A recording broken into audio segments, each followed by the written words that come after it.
Hey everyone, hope everyone had a good weekend. Welcome back. It's Monday, December 5th. It is session 4. So it's about 10 after 6 Central Time here, and we're going to go ahead and get started. It is session 4 tonight. We've just got one topic that we're going to cover, which is going to be object literals, which we've already had some experience with. It's basically building an object. And so we're going to go into some of the finer points of that, as well as some of the built-ins, just like we did array at the end of session 3. However, before we get too far into session 4 here, I am going to go over the solution to the SpaceX countdown, which was the challenge that we wrapped up last Thursday with. So again, just for process here, if we are going to open up a challenge here off the checklist, we're going to come in, find it, click on the link. That is going to bring us back to Replit, and this is the CP admin. So this is like the main copy. We're going to come up here at the top right. We're going to fork the Replit. Go ahead and click fork again. And then we're going to get our own copy of this challenge. All right, so let me go ahead and set this up here real quick. I'm going to do the prep up here, and let's take a look at the read. So we're going to write a function that takes in an integer as seconds and prints how many seconds there are until liftoff. And once there are 0 seconds left, have it return liftoff. Okay, so sorry, let me adjust my computer here a little bit.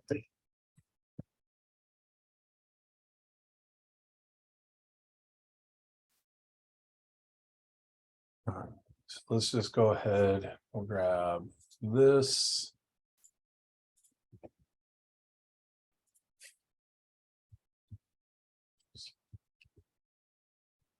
I'll just throw that there for right now.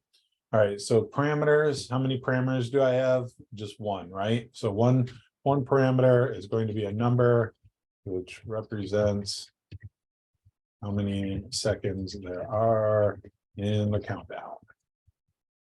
All right, now this one, not super tricky, but it's a little bit different, right? So because it tells us exactly what it wants. So write a function that takes in an integer and prints how many seconds there are until liftoff, right? And in JavaScript, when we want to print, we do a console.log, but then we're actually going to return the string liftoff, right? So our return value is a string liftoff. All right. And an example, we'll just say if I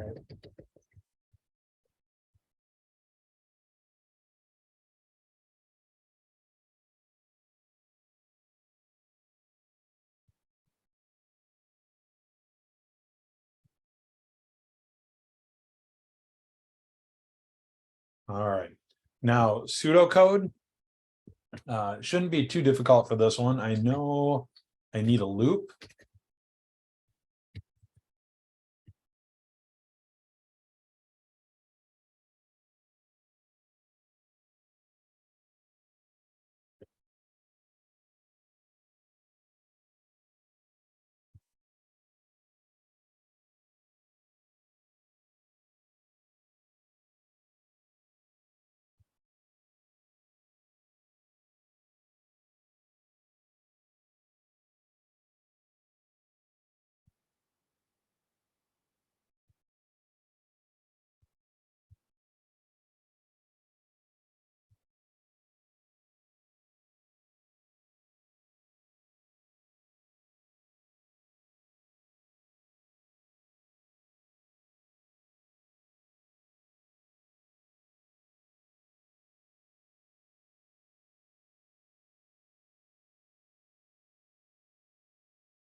What happened?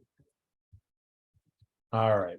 So any questions on any of the pseudocode that I laid out here? And again, there's multiple ways that we can solve this. There's different ways that we can loop through here. But open to any suggestion, or if anyone thinks that I missed anything or want to see it a specific way.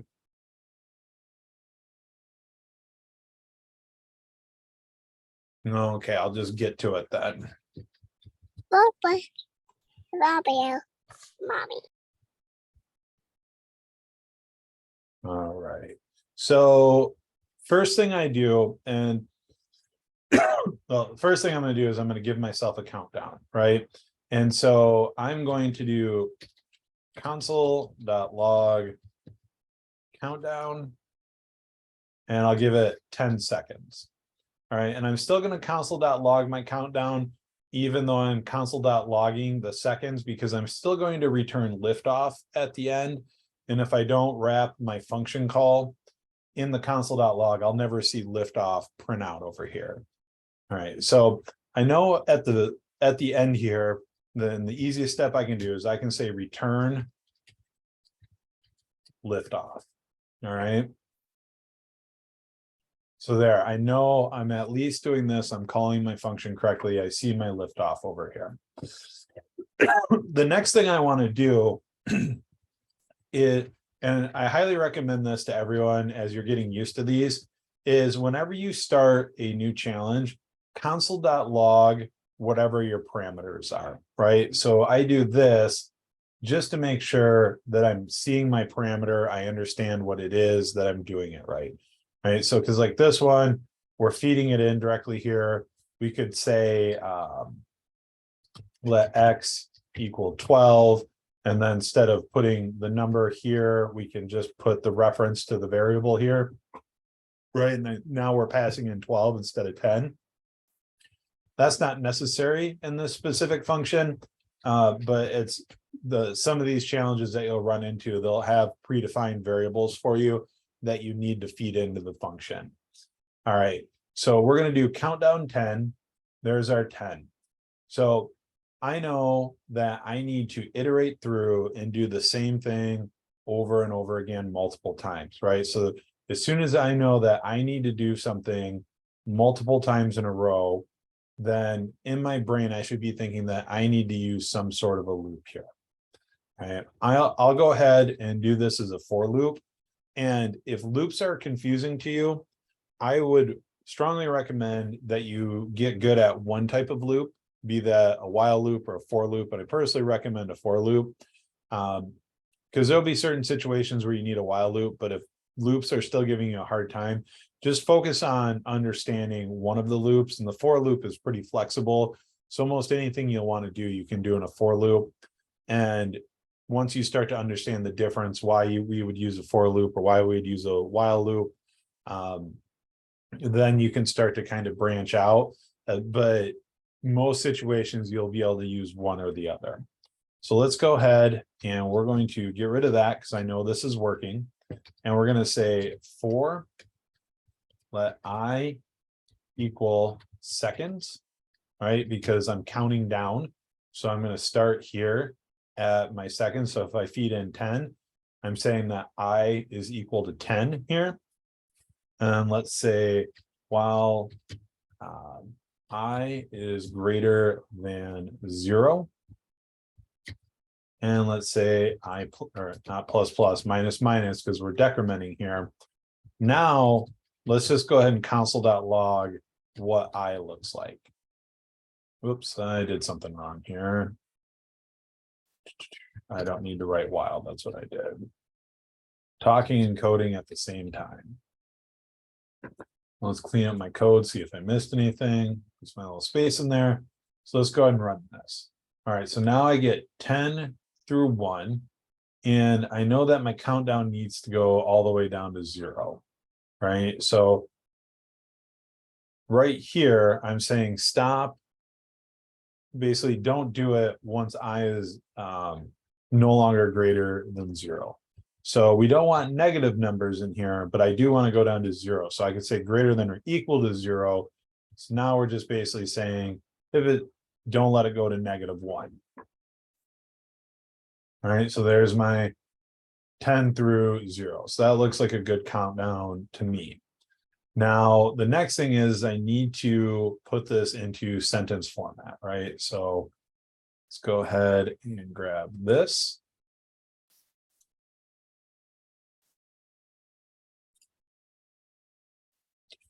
And we'll delete that for a second. We'll put our backticks in here. I'm going to drop this in.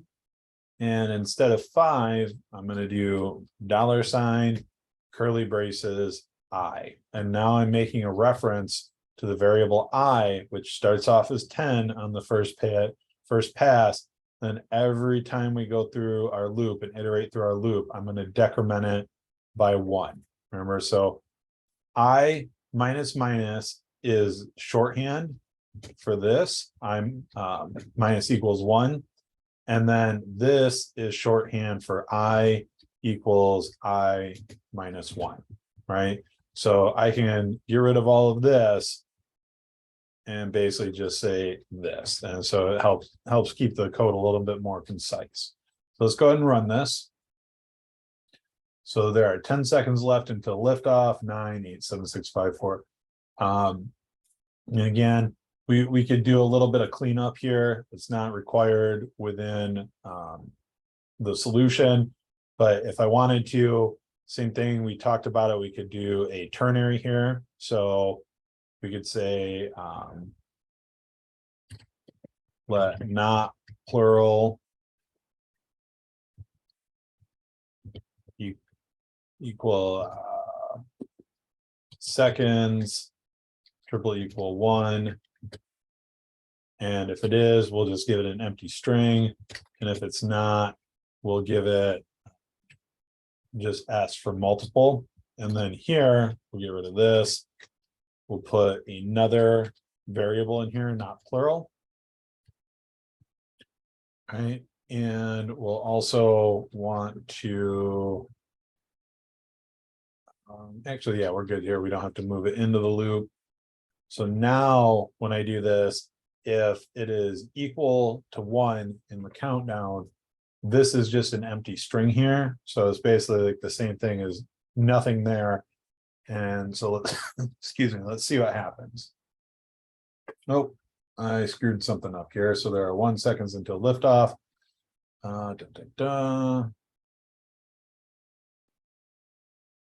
Because I said seconds, and I'm never actually decrementing seconds, I'm decrementing I. And because I is in the local scope of the for loop, I do have to move this into here. So I was incorrect with that first statement. There we go. And we could do the same thing here. Instead of R, we could do there is 1 second left. Excuse me. And we could do this as well. So we could say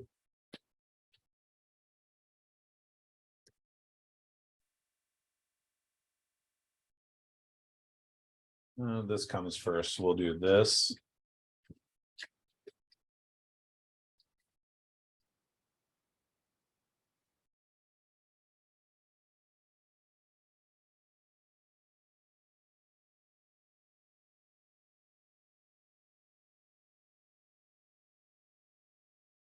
All right, so now we're setting not plural to an array, right? And I'm giving it 2 elements. I'm giving it an is and an empty string and an R and an S. So now I could do something like this. So I can say not plural 1. All right, and so I still get my second there, and I'm getting seconds over here. And if I take this,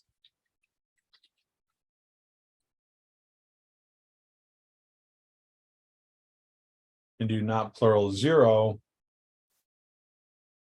there are 10 seconds left, R seconds, there is 1 second left, right? And so now basically I've taken an array and I'm accessing the different elements of the array through bracket notation here, because both of these, basically both the things that I'm changing in the string are dependent upon the countdown, I being equal to 1 in the countdown. Does this make sense what I'm doing here? Any questions about this?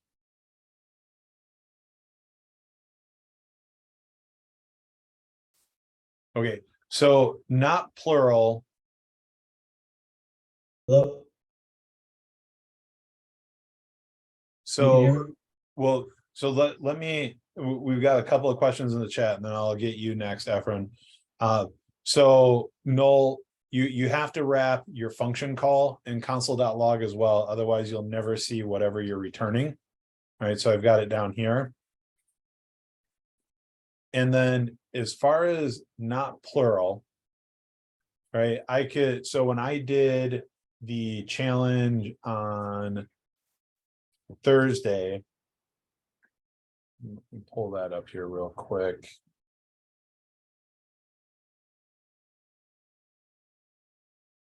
I think it was the convert hours and minutes.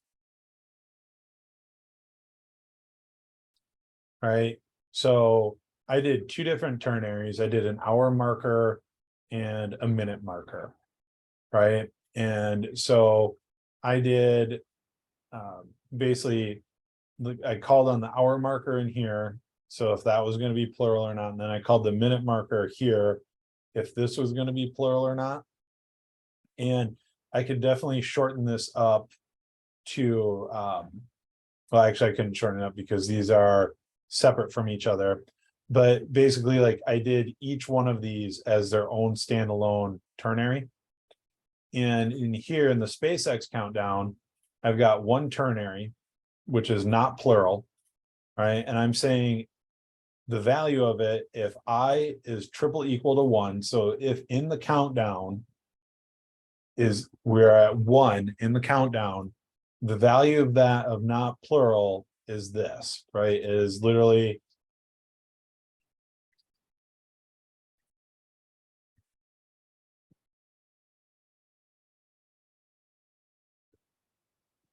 it resolves to this, right? I guess I can do it. I'll just count this out. And so when the countdown is 1, not plural 0 is, and not plural index 1 is an empty string, right? So that's why we get there is 1 second, not seconds, left until liftoff. If not plural was if I is equal to anything else than 1, then it basically it turns into this, right? And so there are 10 seconds. So let I equal 10, keep iterating while I is greater than 0, I minus minus. We come in the very first time, I is equal to 10, right? So that is not strictly equal to 1. So we get the false value in our ternary. Not plural is an array with the strings R and S in it. There, not plural 0 is R, there R, and then the iterator I is 10 seconds, and then the not plural bracket 1 is S, so this resolves to seconds left until liftoff. And we'll keep going through that over and over and over again until we're done looping, and then we return liftoff.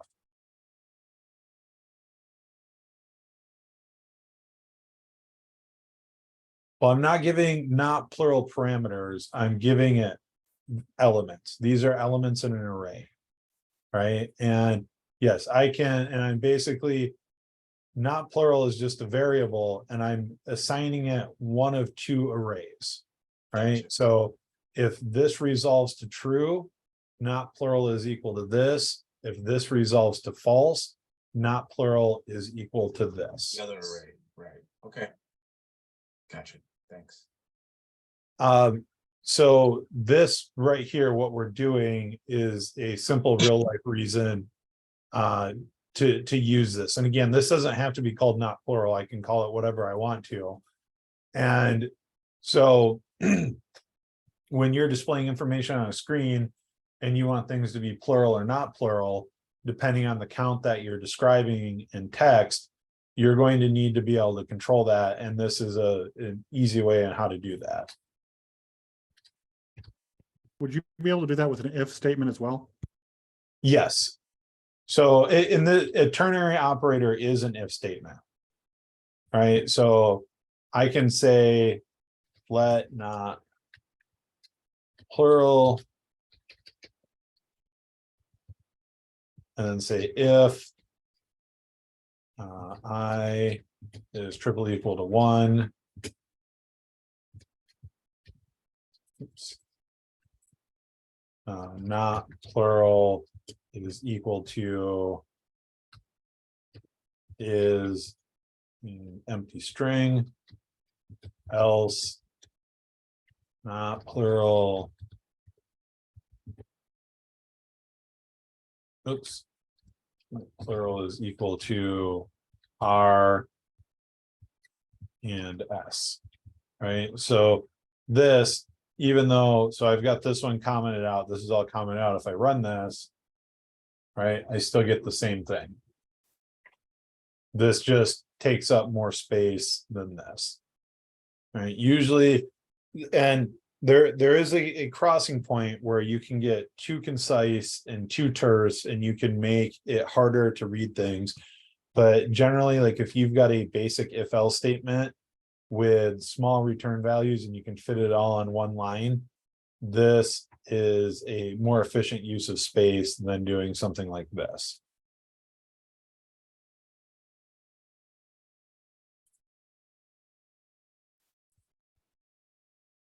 Right. And I know last week I showed Python tutor, and the example I had at the time wasn't really a good example, but this will actually be a good example of what's happening. And excuse me. So let's go ahead and do some JavaScript here. I'm going to paste this in, and I'm only going to do a count of, we'll say 3 this time. We don't need to iterate through 10 times. Now we're going to visualize the execution. All right, so there's 23 steps that the computer is taking to solve this with a countdown of 3.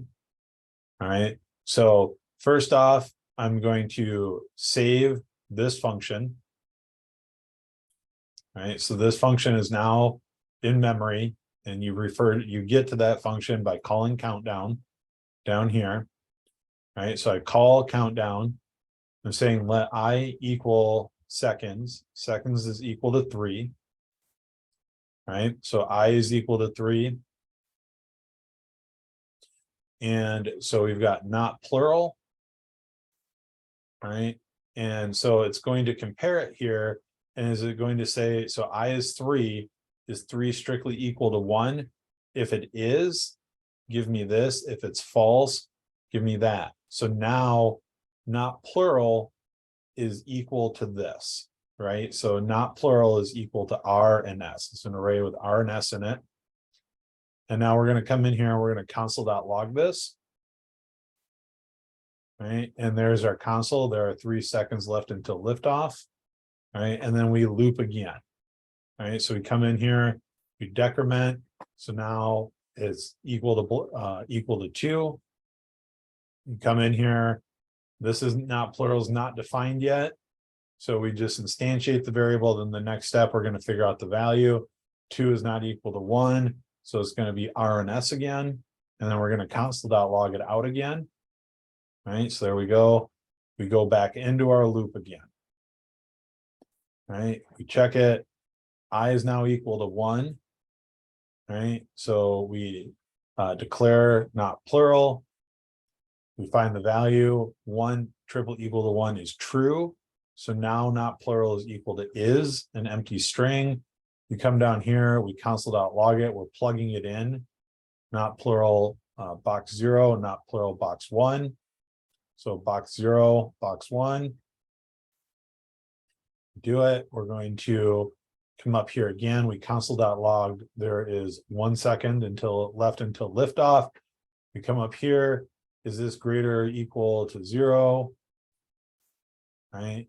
So we go through it again. I is 0. Not plural is R and S. We console.log it out. There are 0 seconds left.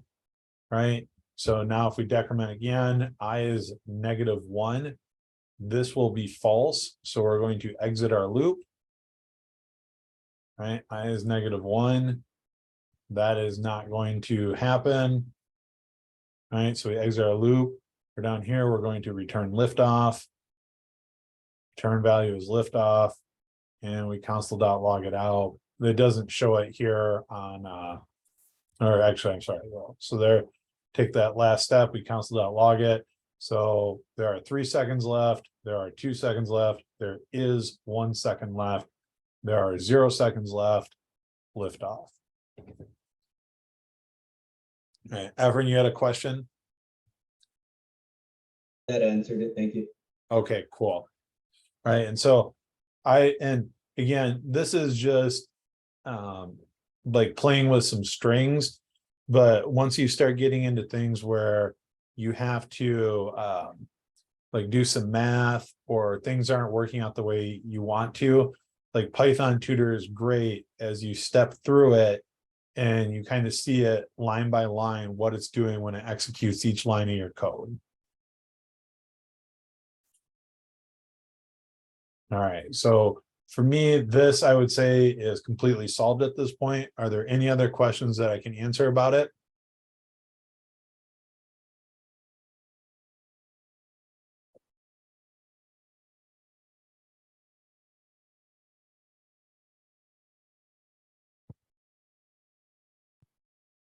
All right, cool. So let's go ahead and get into the actual session 4 stuff tonight. And so before I do that, throw this out of the way. And let me here. And we're going to create a new replit.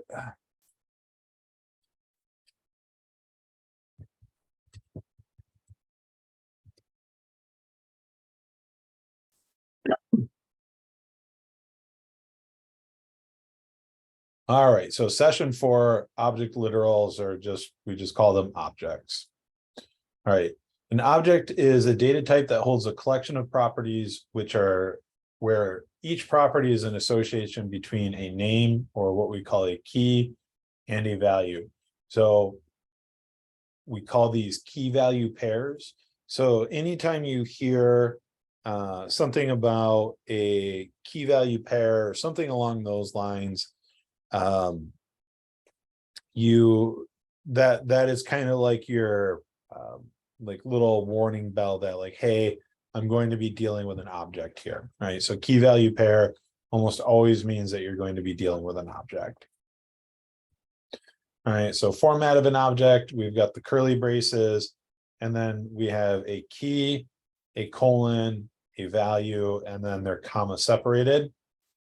And so we can do like the example representation here. So let's go ahead and start creating an object. So we can say let instructor equal first name, Charles. And remember we talked about this, that so we use camel case when we're doing JavaScript. We can basically give a key a value as long as there's no spaces in it. We don't need any quote marks. But if I were to do something like this to make it easier to read, notice how I get these red arrows here. So expected a comma. Oh, let me get rid of that first. So you get this, and basically we're getting another error here. And so if I want to have something that is a little easier to read, I have to wrap these in quotes and I make this a string. But for the most part, I will do this.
Let's see, and I need a comma up there.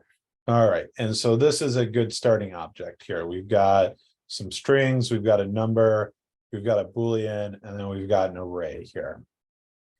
All right, whoops. So that looks like this, right? So we declare it just like any other variable. We have the curly braces. We've got a key, a colon, whatever we want as a value, and then a comma, and then we can go to our next key. And technically an object can have unlimited keys, but an object key has to be unique.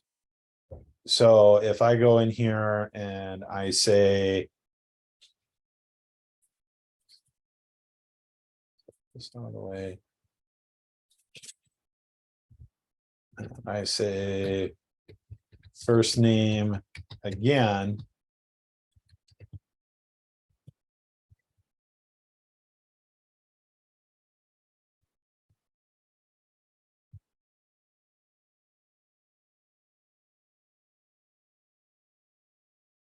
All right, I get David because I'm just overwriting the value of this.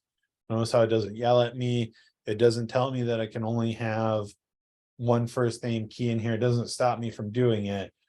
And it's just going to read whichever one it comes to last. So if I do this and move this down here, right? So it sees that one last, that's when it outputs. And also I'm organizing this a little bit as it's human readable, but order does not matter here. Right, so your key value pairs can be any way you want them here, because you're not accessing them by an index value. So right, like I'm not doing like instructor 0. Right, so that's undefined, and it's because there is no index position in here. The only way I would be able to do instructor 0 is if I did 0 as a key.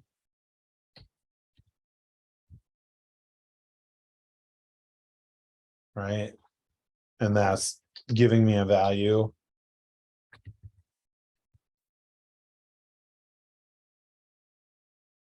Right, and just giving like one number as a key isn't overly descriptive, so it makes it a little harder excuse me, to navigate what's going on inside your object. Right, so like we want to give things descriptive keys, just like we want to give variables descriptive names. Yeah, so if we were looking to do multiple things here, so we could throw this into backticks, and we could wrap this and this, and so we could say full name is going to be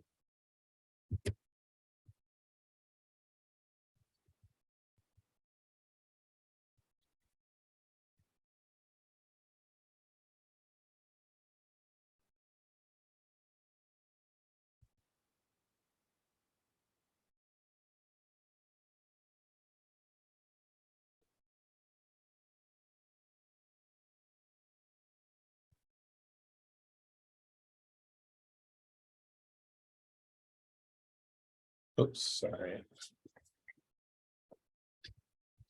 This way.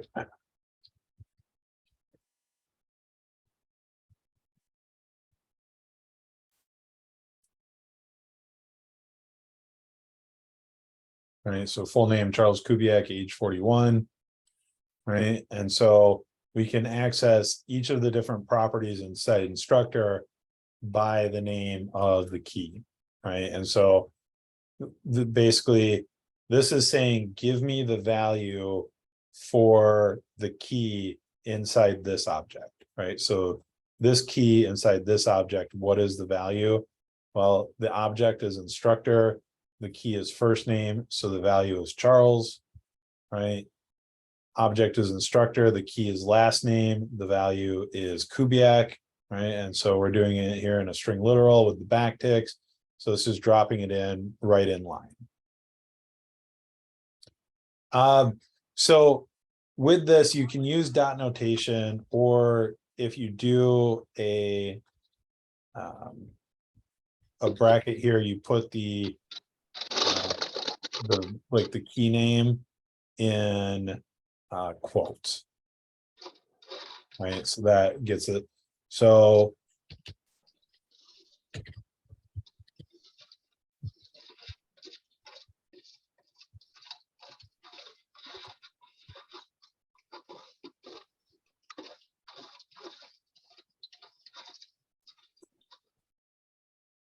right, so this is doing the same thing as this.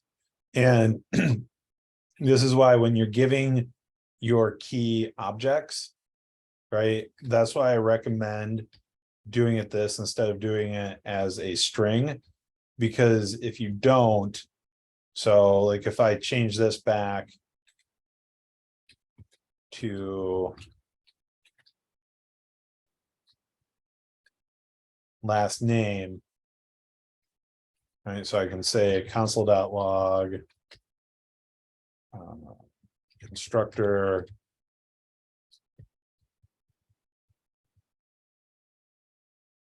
right, and comment this one out here real quick. Right, so I still get it there, but if I try and do this one as dot notation, it'll just blow up. Right, so doesn't know what to do with that unexpected string. And even if I convert it to something like this doesn't actually exist in here, so I will get an undefined. Right, so that key does not exist because this is not equal to this. So, but if I change this back,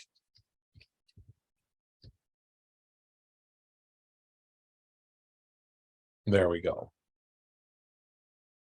Right, so you can use either or, and you'll see me flip around, but I usually will try and leave all of my keys in this camel case format with no spaces so that I can use it in either format.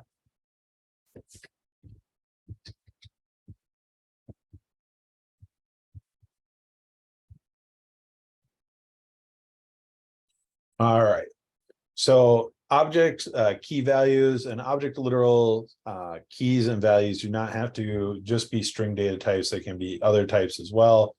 Right, so we already did that. We've got strings, we've got a number, more strings, we've got a Boolean, and then we've got an array of strings. And this can, you can also have more objects nested in here, arrays of objects. Pretty much anything you want can be stored inside of an object. So interacting with an object literal, that's just what we've been doing, right? So access a value by key dot syntax, so organization dot name, right? So we've got organization, the key is name. So that to me should read out as code platoon, right? And this will work as well, right? Because this is just a single, like basically like word, there's no spaces in it. You don't need to have it wrapped in quotes to make it a string. So you can do it as a dot name, or you can put it in square brackets in quotes and do it this way. And both of these things would print out the same thing. Oops.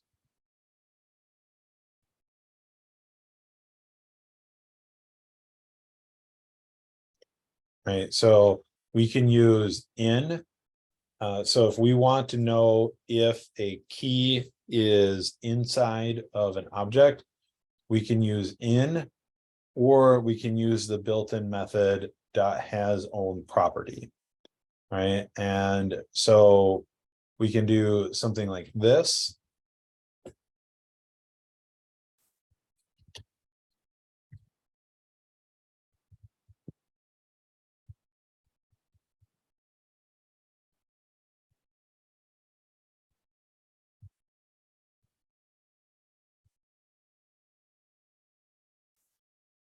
see here, I believe we say the key, and then in the object, or so we can say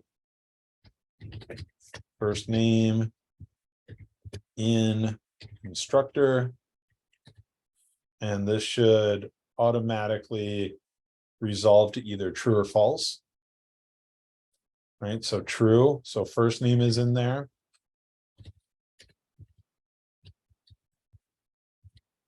And if we do something like favorite food, that returns false.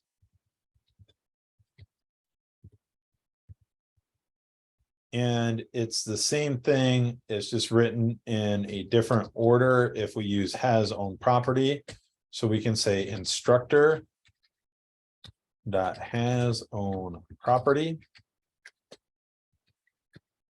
First name. This should return true.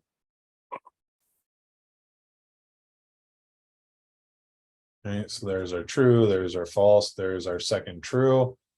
And then if I do the same thing again down here and say favorite food again, this should be false. Right, and so we can use in or has owned property to determine if a key is in there or not. So let's see here, we've got a question. It has to be accurate, like uppercase and lowercase letters. Actually, I am not sure about that. I've never checked. Let's see here. So if I say first name and say Jeff, and we do console.log first name. So it says first name, I'm sorry, I need to do instructor dot first name. All right, we get Jeff, and then when we look down here, we got first name. So it looks like they are case sensitive. So same thing if I do this again.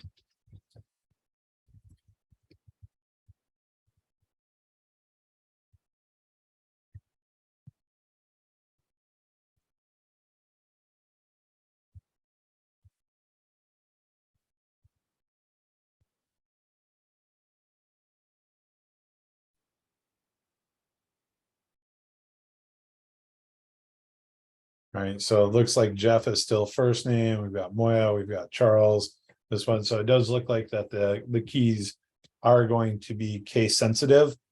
That being said, I would be very careful with trying to enter multiple variables or multiple key names with just different case sensitive stuff in there. I would always try and come up with a different name for it. Dylan, as to why you would pick one of these versus the other, it is just completely up to you. They both do the same thing. So it's just whichever one you remember or whichever one you come across when you're trying to solve the problem.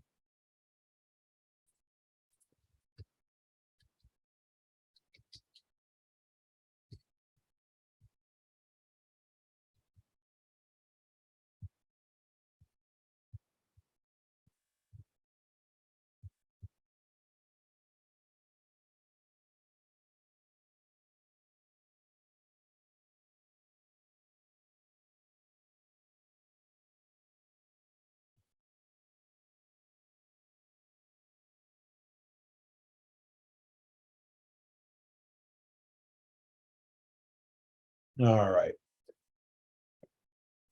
So any other questions on anything we've covered up until this point?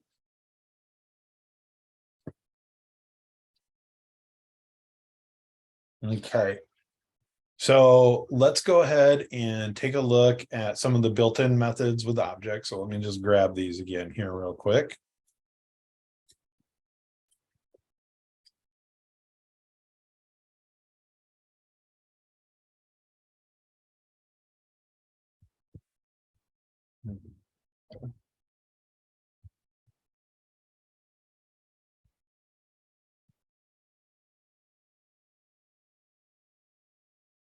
All right, and for right now.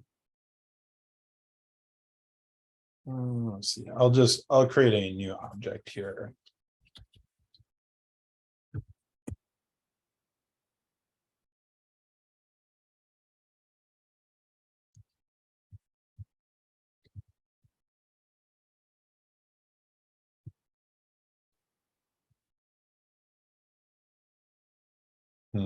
Need a good dog name. Rufus.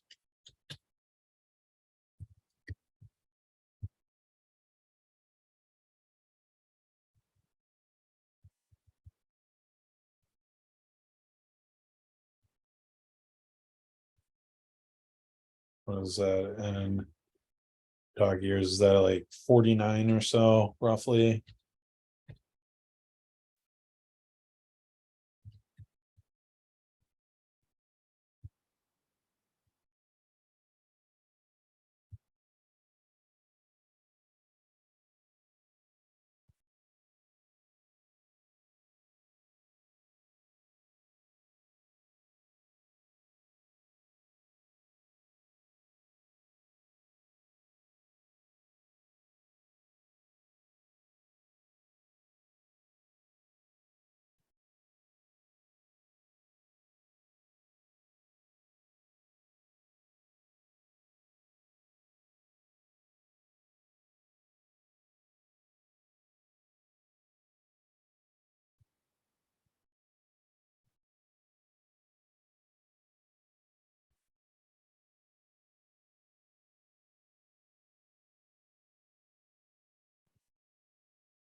All right, there we go.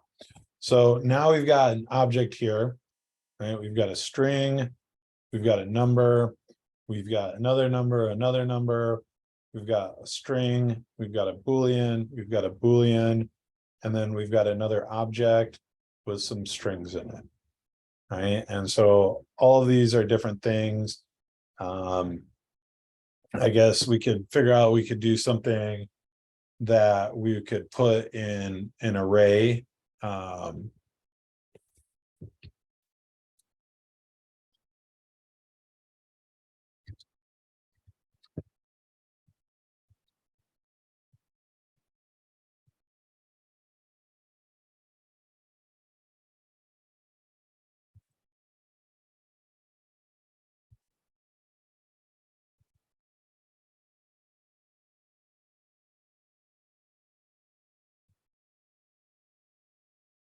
Okay, so now we've got an array with some strings in there as well. So these are all the different types that we can get in there. All right, so has own property, we've already covered up there. We can use that or in to find out if a key is in there or not. So we can say these here real quick. Any other consoles? Yes, you. Okay, so I run this. Okay, we get nothing. So we can say dog dot has own property.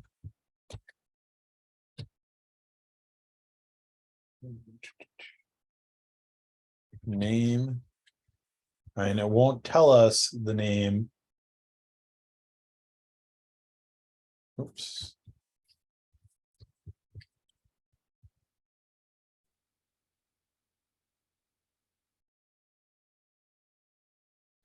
All right, so that's true.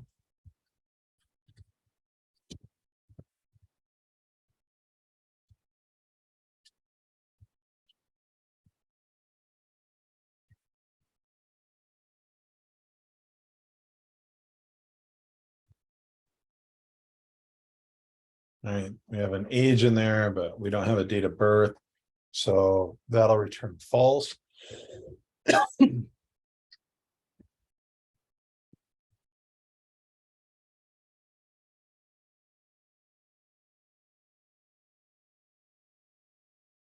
Okay, and then we've got object.keys. So what this is going to do is return a list of all of the keys that are located inside of an object. So if we say dog.keys,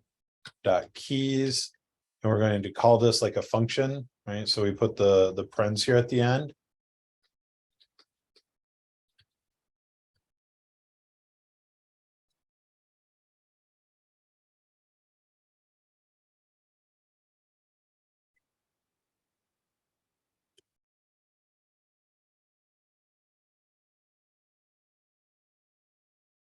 Oops, what did I do wrong here? Object.keys. Oh, I'm guessing this actually goes on object. And then for that. Okay, so with object, some of these are actually called on the object type. This is one of them.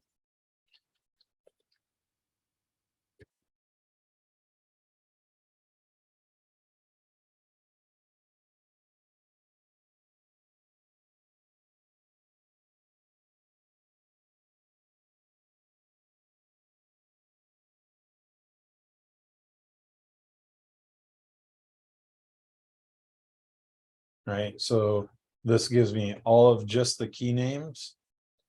Right, and then we can do the same thing for values.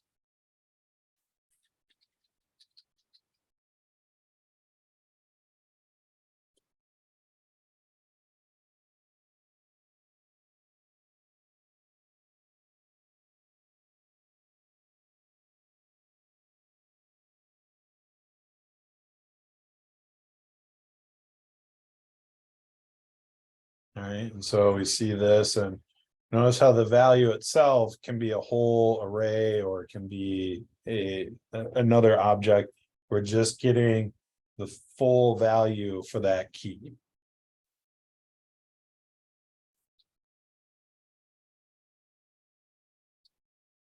Right, and then object.entries.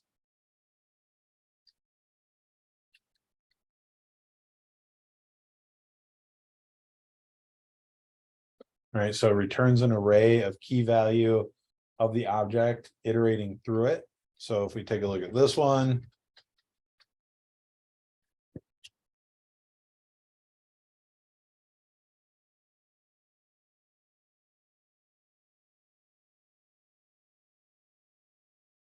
Right, so here's our object.keys, our object.values, and then our object.entries here.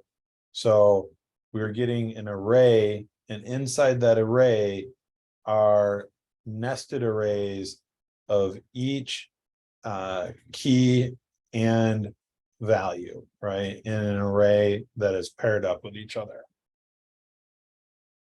Okay, and these are just meant to help basically dig through objects and pull out information that's needed, or basically manipulate the objects.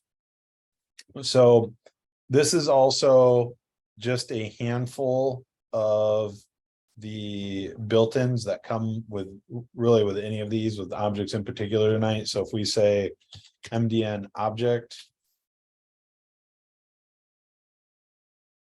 right, so these are all the built-in methods over here. So assign, create, define properties, property entries, and we can keep going here.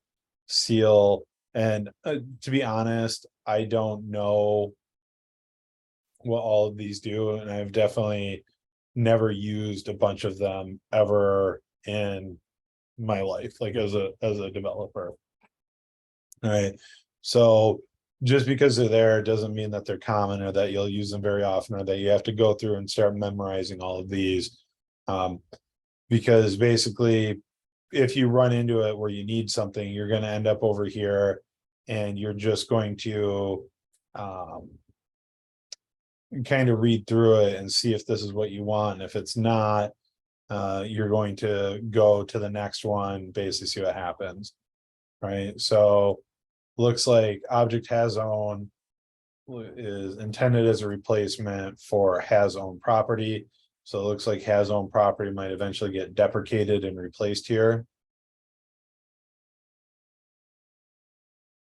Right, so it says has own is recommended over has own property in browsers where it's supported. So we can come down here and we can see where it's supported. Right, and if we were to look at has own,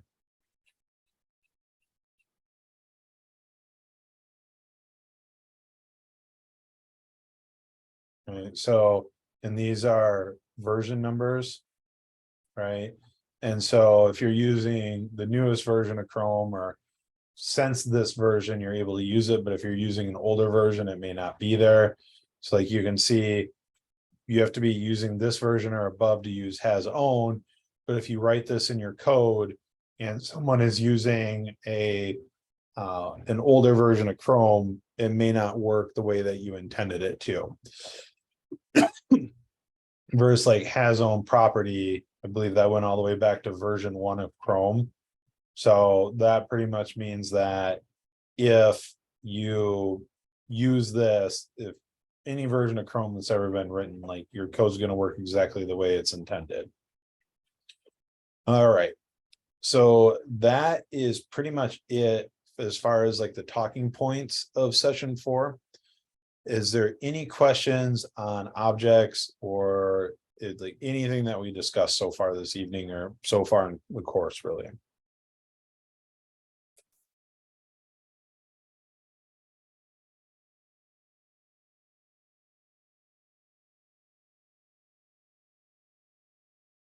Okay.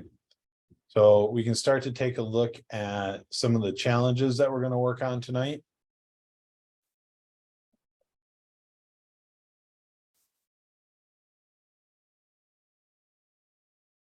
All right, so we've gone through SpaceX countdown. So we'll do remove zeros tonight. We'll do alphabet code. And let's see here, let's take a look at average velocity.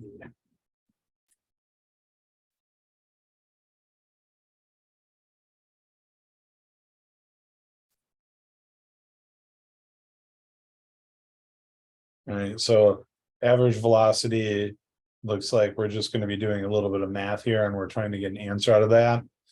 So we could take a look at that one tonight as well. So would everyone like to break up into groups and tackle one in a group, or would you like me to lead one through the class, like lead the class through one first?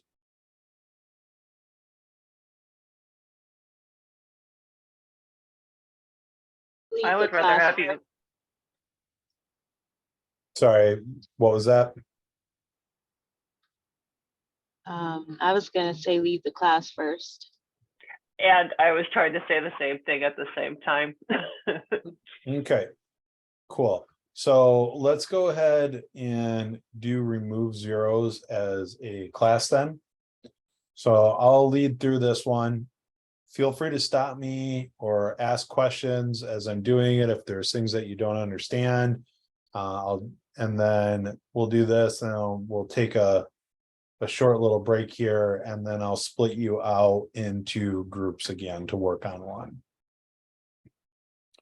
All right, so we clicked on it on our page. We're going to fork the replit, fork it. Got my own copy here. Let's go ahead and take a look at the README. Write a function that returns a number with all the zeros removed from it. Okay, so 1001 should be 11, and this is that. So 50,680,019 should just be returned as 56,819. We're removing 3 zeros from there. All right, so let me go ahead and set this up here real quick. And take this and copy it over here, so keep it on the screen. And grab this. I forgot.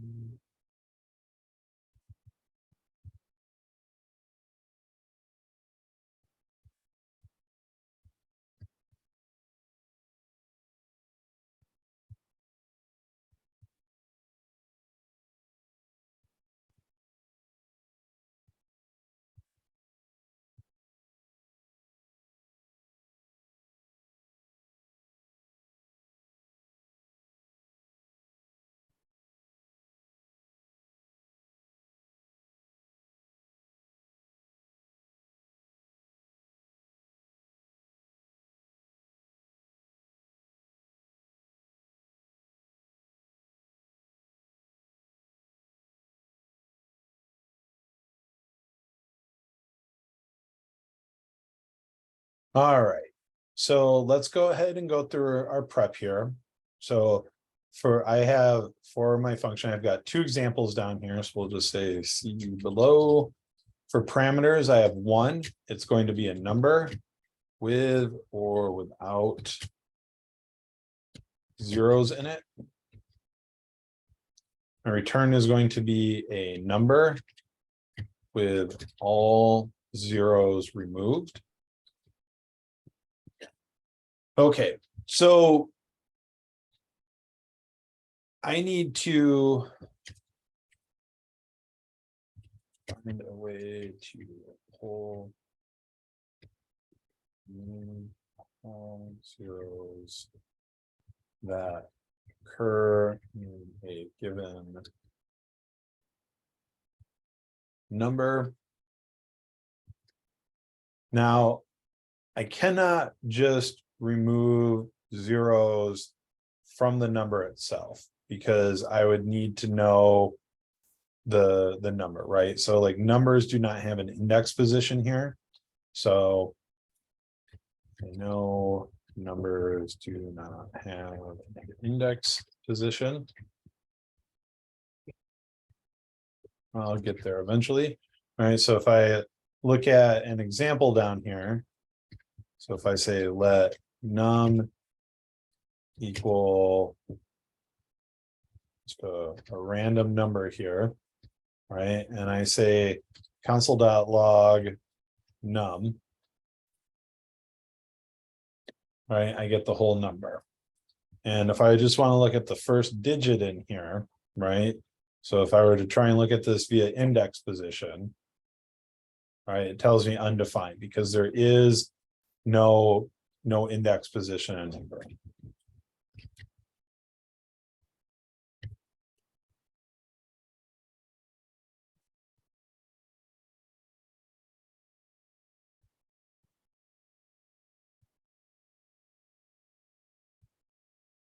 Right, but if I come down here and I say let string equal,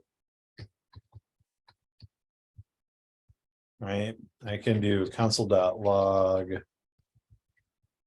string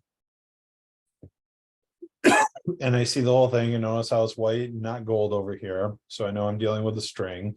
And I say 0, right, I can now see the first index position of this string is the number 5. Now it is the string representation of the number 5. It is not the actual number 5, but what I'll need to do is figure out how to move my number to a string, pop out all the zeros that I need to, and then turn my string back into a number.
Yeah. So Brian, I think you're right here. So I'm going to need to look at each index value of the string that I'm working with.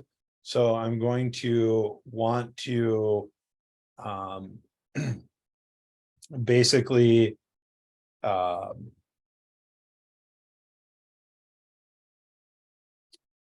loop through it. Now, so let me go ahead and start on this and I'll show you. So we've got create an array of the strings so you can access the data with a loop, right? So we can do that either way, right? So if I look at that string, so I can say let R equal str dot split on every character. Right, and if I console.log R now, right, so there is my array of strings of numbers. And so if I do for let I equal 0, I less than str dot length, oops, I plus plus, and then console.log str box I, right? I get each of my numbers and I can do the same thing for array.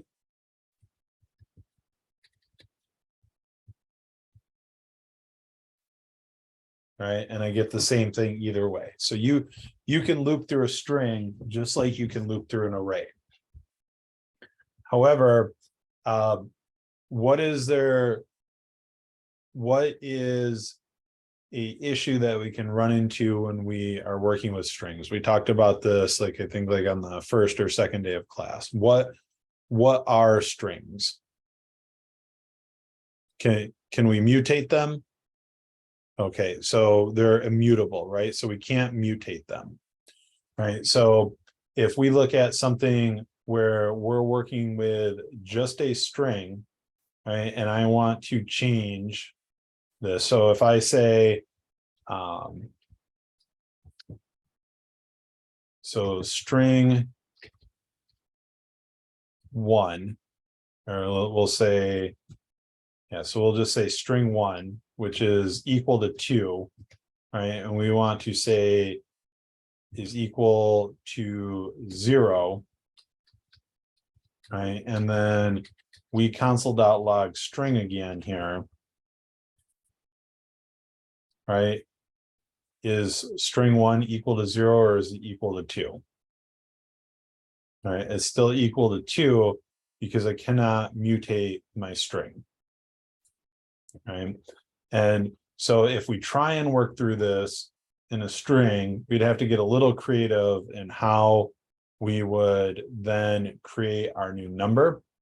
But as Damon brings up, if we move this into an array, then we can actually reassign the values, right? So if I look at R and I say R, let's go and do R1, right? Let me get rid of that and this. All right, so R1 is equal to 2, right? So the one index has a value of 2. I can say R1 is equal to a string of 3. And let's go ahead and console.log R1 again. All right, and now it's been assigned a new value. All right, and so basically need to find a way to remove all zeros that occur in a given number. And when numbers do not have an index position, I need to convert my number to a string. I actually need to convert it to an array of strings. And I can then identify array elements of zeros, right? By their index position in the array. I can then remove the zeros or change the value.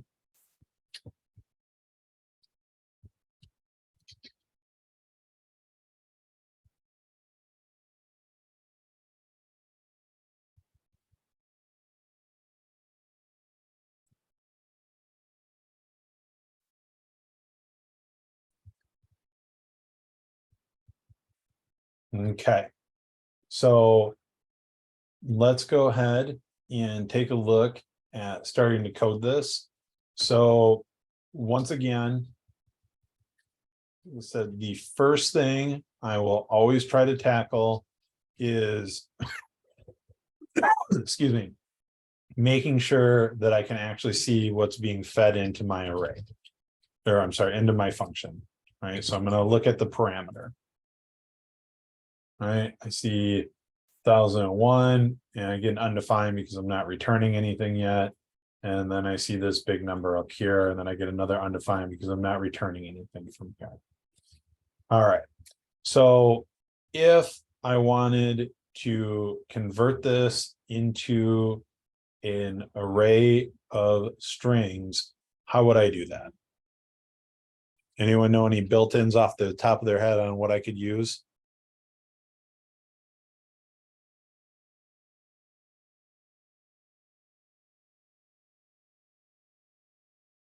So we know that I use dot split with nothing in it, right? Dot split.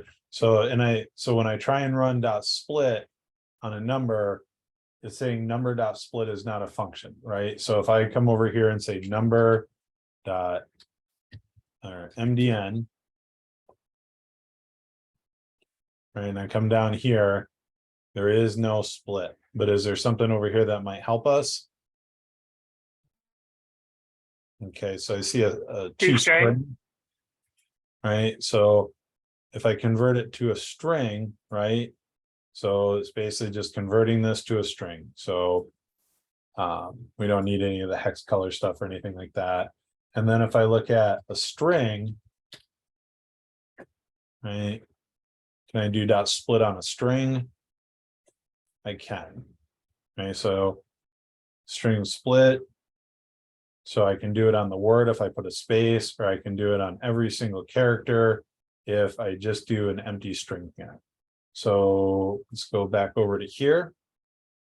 And so we can do dot to string. Right, and so now instead of the gold numbers, I get the white strings over here. And now, so and again, this is this is an instance of chaining together multiple built-ins. Right, now I have an array with all the elements being individual string representations of numbers. Right, and the order matters, right? So because computer is going to work from left to right. So if I try and do this, it's going to throw an error at me again. All right, split does not, it's not a function on number. So I change it to a string and then I change it to a number, or I'm sorry, I change it to an array. Right. And the same thing, like if I put a space in here. All right, like now I just get the whole number as a string in there, so that's not going to help me out. So we'll leave it like that.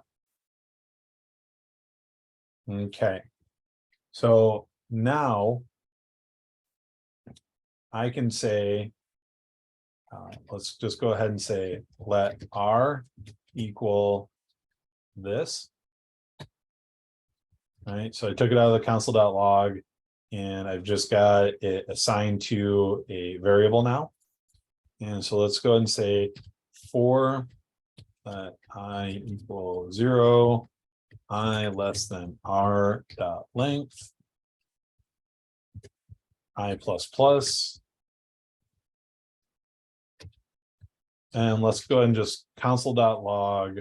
How do I look at each one of these elements? Like, how do I make my loop print this out? What syntax would I use?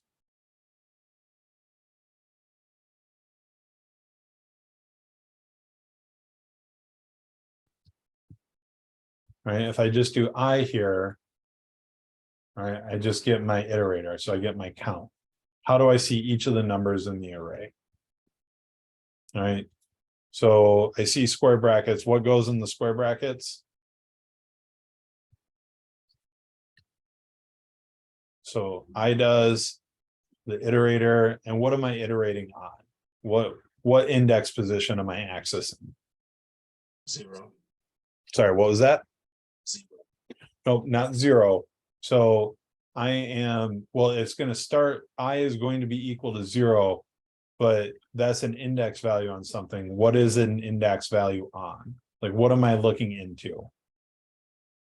You're looking into the parts of the array.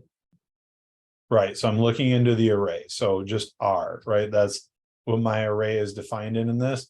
So if I do R box I or R bracket I, all right, so there's my 1, my 0, my 0, my 1. And so then my next number, we go through here. All right, so go ahead.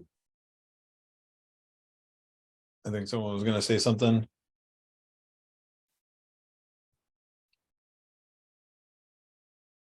No? Okay.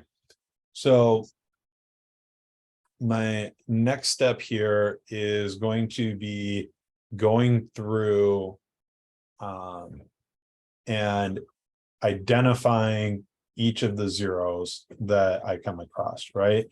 And so what type of basic building block am I going to use to determine if this is a 0 or a different type of number?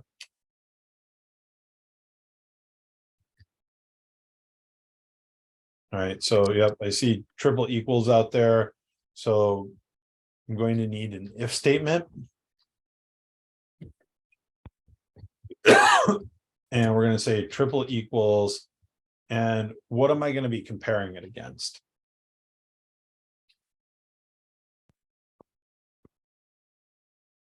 Okay, Your Brian array? got it right. Well, I'm sorry, what's that, Ryan? Your array? Not, well, so I'm comparing my element of my array against one thing. And Brian got it right. He said string of 0. So because if I just put the number 0 here, right, and because I'm strictly equal and I'm checking type, right, I would expect that I would see hello 1, 2, 3, 4, 5 times when I hit run, right? And I don't see it at all. And that is because I am looking at the string of the number and not the physical number itself. So if I do this, I'll see it, right? Because this doesn't care about type, it just cares about the actual value. So that a string 0 is equal to the number 0.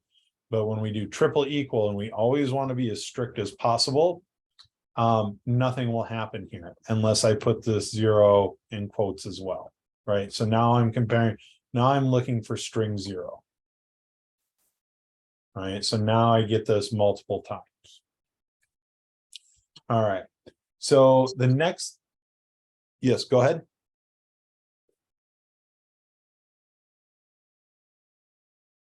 Okay, let's see here. The next thing is, now that I've identified that I'm running into zeros, I have to figure out how I'm going to deal with them. Now, there's a couple of different ways to do it. We can delete the 0, all these different things that we can try and do to access it. But the easiest way to do this is just to convert our 0 into an empty string, right? So if I say, oops, RI is equal to an empty string, right? And I don't need an else here because my else is just leave it alone. Don't do anything. So if any other number other than 0, just keep going. All right. And so now we can say after we process this, console.log R. All right. And so now I see 1 empty string 1. I'm still in an array here. So I can say dot join, and this is how you glue an array back together. All right. So if I put a space in here, all right, I'll get a bunch of stuff. If I don't put anything in here,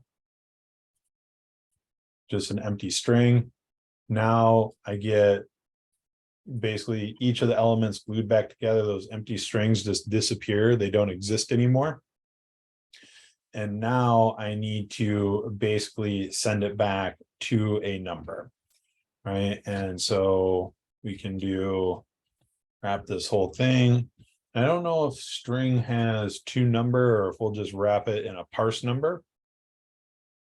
Right, so we're at string. So yeah, so there is no, like, just how we took the number and went to 2 string, there is no string to number, but we can. So if we look at here, JS convert string Is just number how you convert it? I'm sorry, what's that? I thought I saw earlier that you just used the word number. Is that incorrect? There's probably multiple ways to do it. Okay. I think so we can convert quantity into a number using the number function like this, number. Okay, but you can't do a string to number. Okay. We'll see here. All right. And Okay. so we've also got parse int, right? So that's another way to do it. I would usually do this as parse int. We can take a look and see if number will work. So we can take that whole thing, we have it wrapped. Let's go ahead and do number. All right, so it looks like that gets us back to our number. So that works. Parse int. That works. And then same thing, if I just add a plus sign here, that also works. So there's multiple different ways that we can get that done. Right, so we can do number. And so now I've taken it and glued everything back together. And I can do this. I can get rid of my console.log and I can return this. Right, and so there's my 2 numbers. And then if I take this and say triple equal to 11 and triple equal to 56819,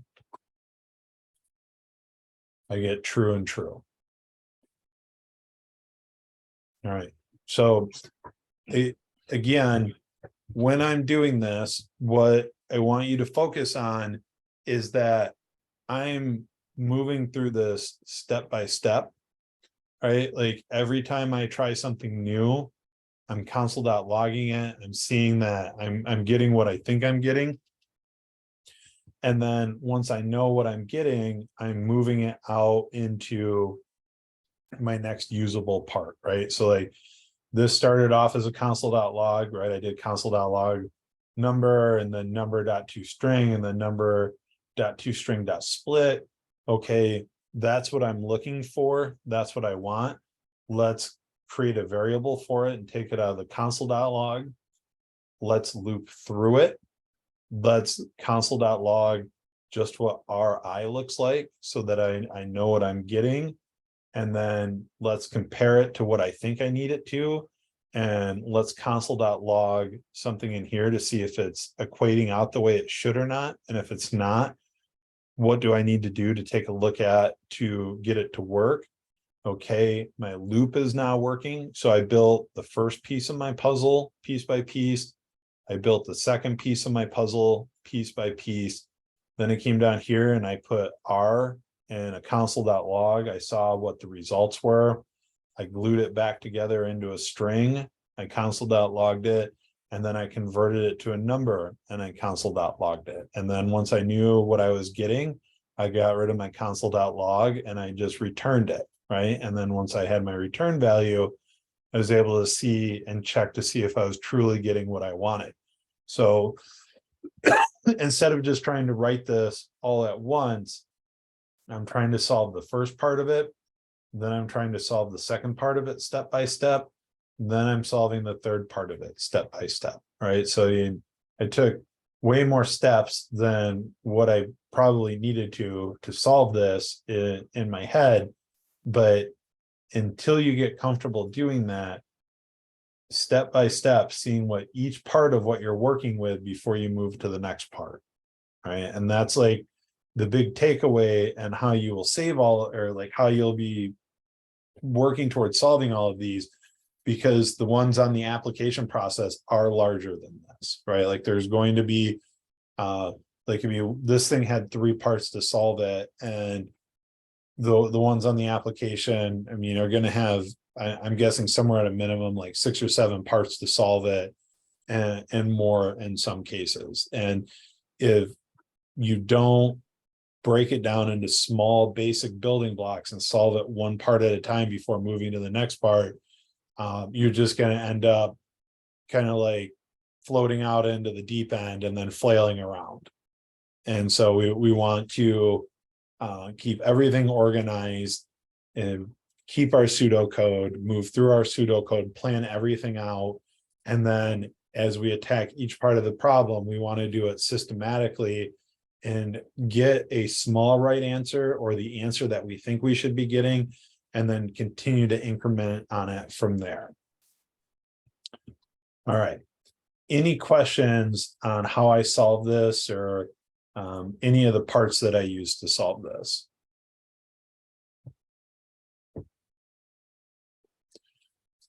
Okay, so let's see here. Let's go and pick out one to do in teams.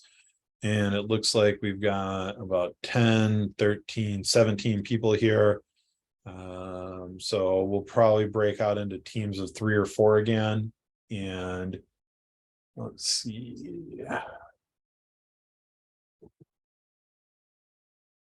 Let's take a look at alphabet code.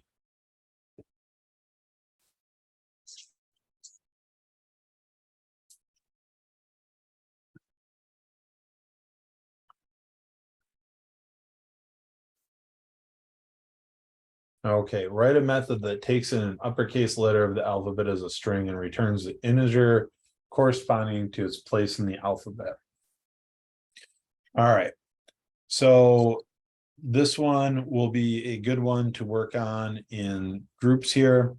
I'm going to stop the recording and then set up the breakout rooms. Before I stop the recording, any questions about this that you'd like to ask me before I start splitting everyone out?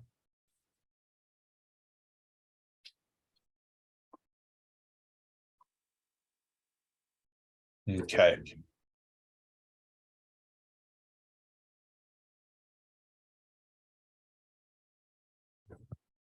All right, welcome back from the breakout session. So we're going to go through the alphabet code challenge together now. So I'm going to go ahead and fork this.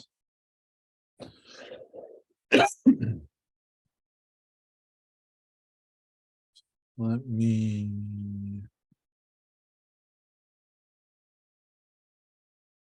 grab this. Put that in there.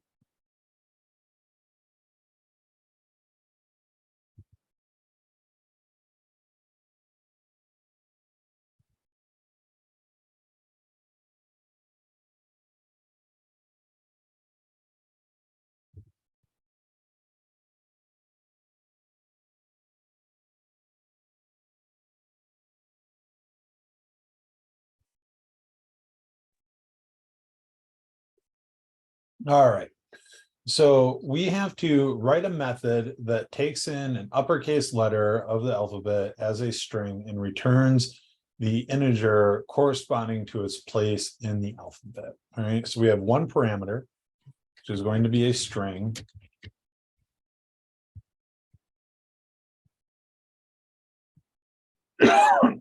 And we are going to return a number.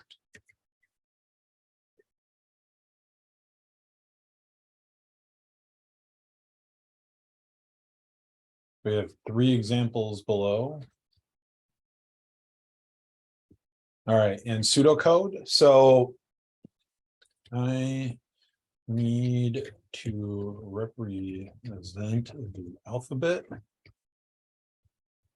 Need to be able to match the alphabet to a corresponding number. Letter will always be uppercase.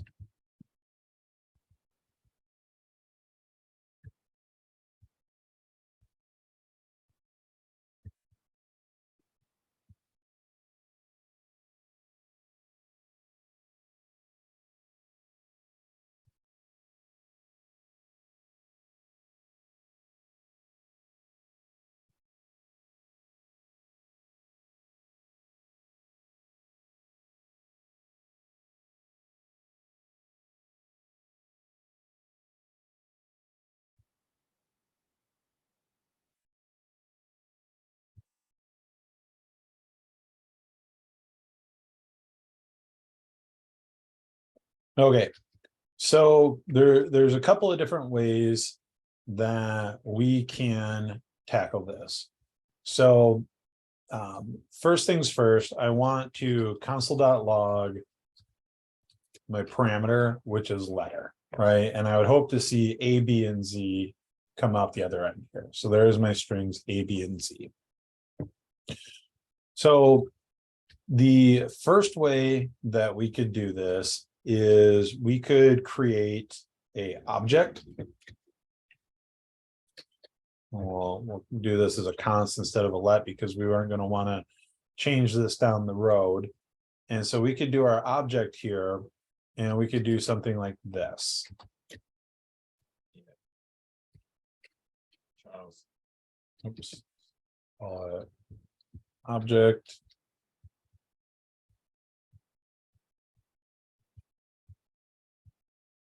Right, and so on and so forth, all the way down to Z, which would be 26.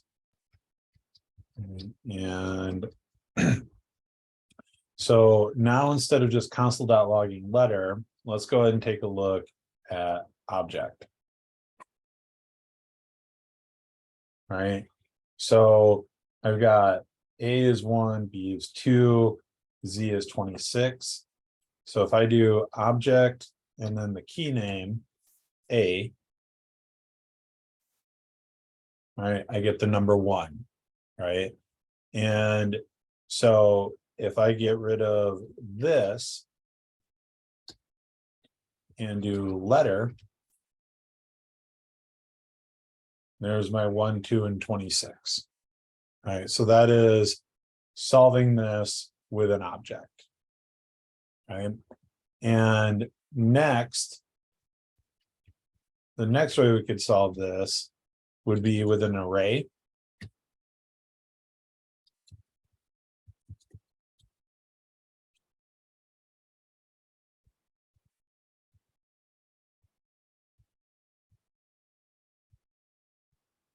Right, and I'm not going to go all the way out to here, like out to Z and put all of them in there.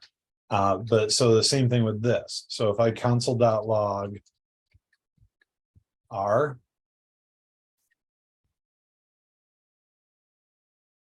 right, I get A and B. So if I do, so let's see here, I believe I want to do index of, right? So returns the index of the first occurrence of a value in an array, right? So index of A, right? So that's 0. And if I take this plus 1, right, there's my 1. And so now I can get rid of this And again, I don't have it for Z, but as we go through this array, right, it would be 0 and 1. And if we went with all the letters out to Z, Z is going to be in the 25th place, right? Like it's only in the second index here, but it would be in the 25th if we put all of them in there. So when I run this, right, I get the first index, the second index, and this one's going to be wrong. But if we put all the letters in there, it would be 26, right? Because this is the 25th index plus 1 would give us our 26. So there's that. So that's another way to solve this. Let's do this.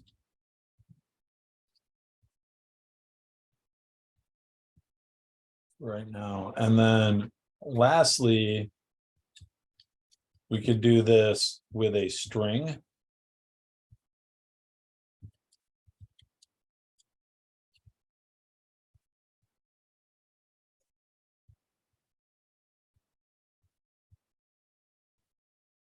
All right. And do the exact same thing that we ended up doing with the index. Right. So I can say console.log, right, str index of, right, so search string position. And so if we say Z now, right, that's 25. And if we do that plus 1, there's our 26. And if we get rid of this and do it as letter, there's our 1, 2, and our 26. Right. So 3 different ways to do it. This one, an object is the most overhead, right? Because for every single character, right, we need C, a colon, a space, and then the corresponding number, right? So like we're talking about having to make like 5 keystrokes here, 5 or 6 keystrokes to do each one of these. The array is basically going to be like about this, like 3 or 4 keystrokes to do each one. And then with this, with the string, we're just going to give it one big string with the alphabet in order. Right. And so those are all different ways that we can solve it. And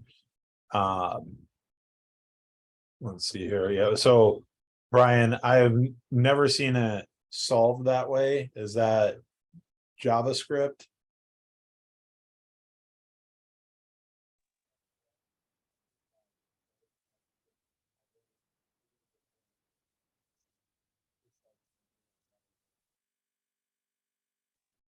So yeah, and that would be the 3 ways that we could tackle solving this.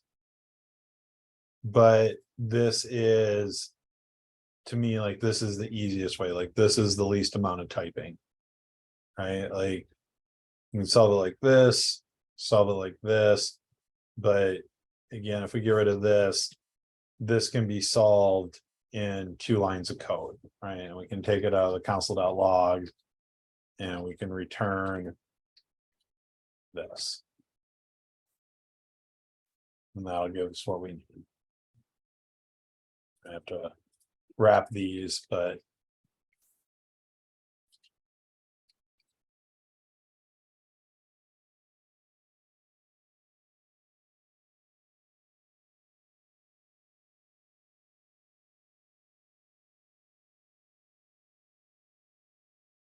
so there's our 1, 2, and 26. So any questions on how I went through and solved each one of these? The different ways that I approached it.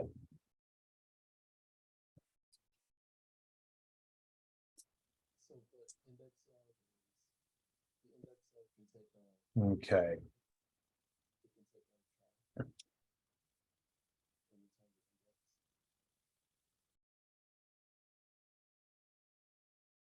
So look here.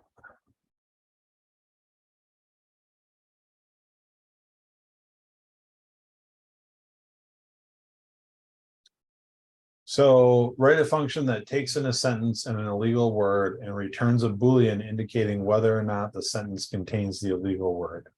Capitalization should not matter. Is this something that everyone would like to split back out into groups for another 25 minutes or so, and then we could come back and go over it at the end in the last 15 minutes of class? Or is it something that you'd like me to walk through?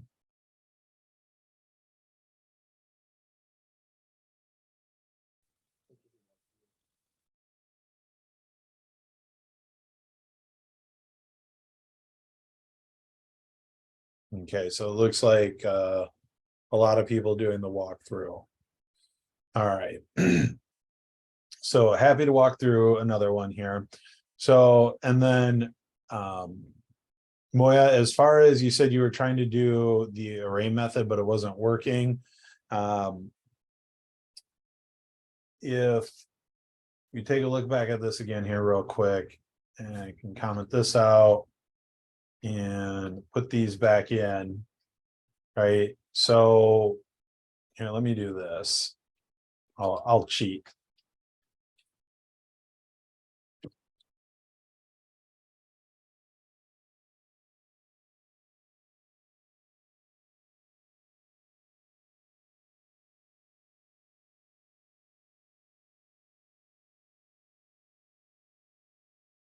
There you guys go. Shortcut for instant array.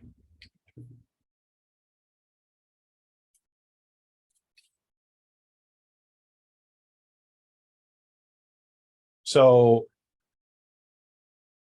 with this one, you're creating an array. You just need the comma separated values of each of the elements in the array, right? And if we look at this top one, right? So this is 0, 1, 2, 3, 4, and 5, and all the way up through this one would be 25, right? Would be the index of it. Are you wrapping your function calls in a console.log?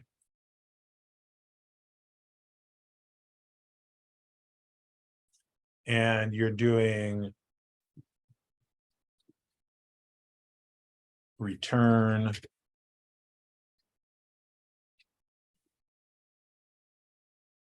right? So this is going to return something. And if you want to copy and paste the entirety of your code into the chat, we can take a look at it and see if there may be a typo hiding somewhere. But this, if you have the array properly defined and you're returning it and you're console.logging your function call, you should be good to go.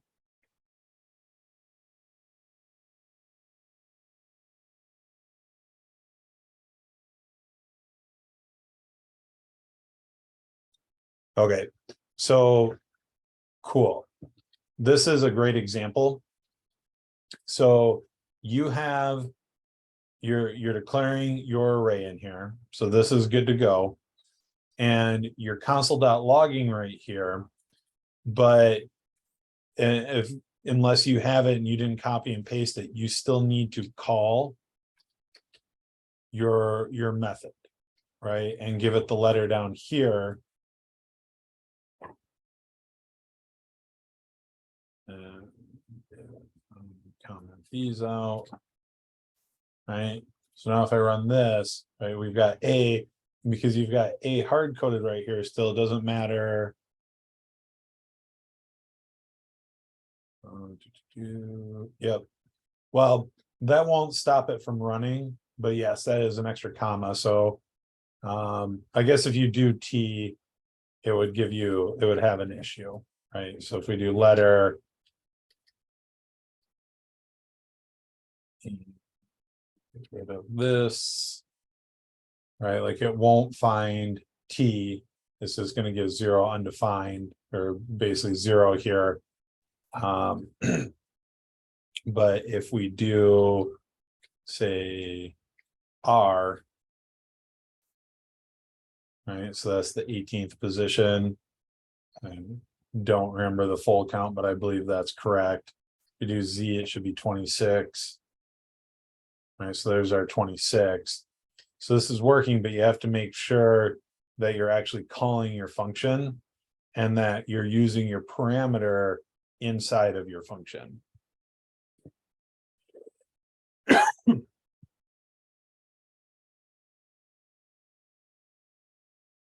Cool. Any other questions on alphabet code? All right. So let's go ahead and head into the world of a legal world. So let me go ahead and fork the replet.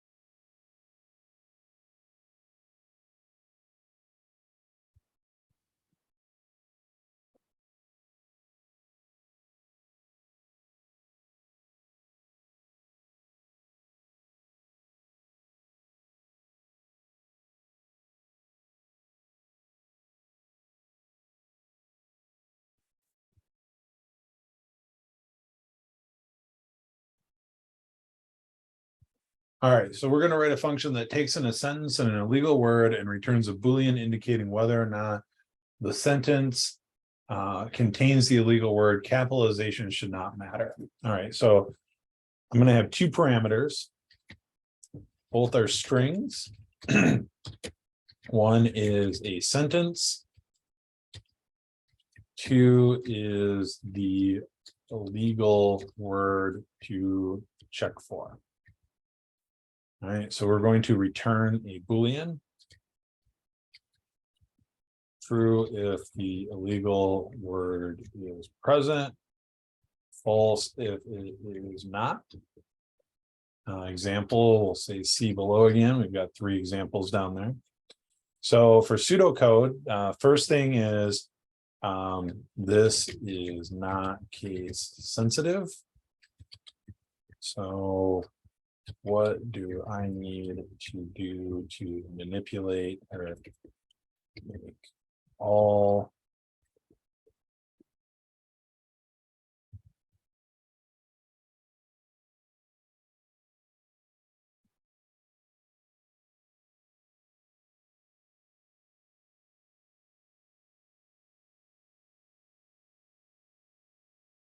okay, so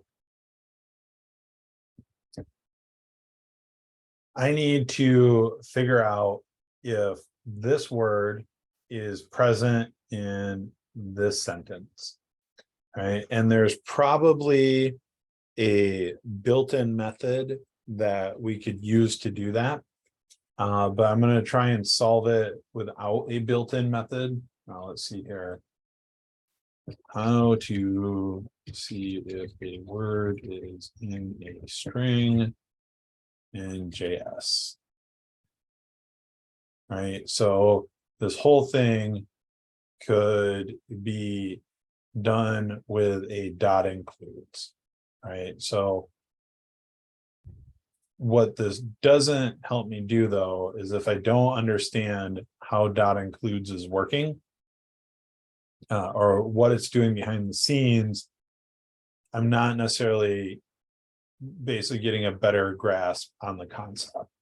So over here,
All right. So any questions about what I wrote down here for the pseudocode?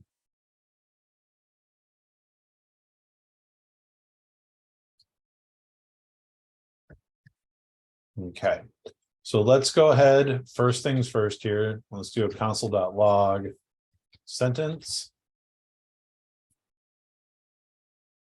There's my sentence. And let's go ahead and do Word.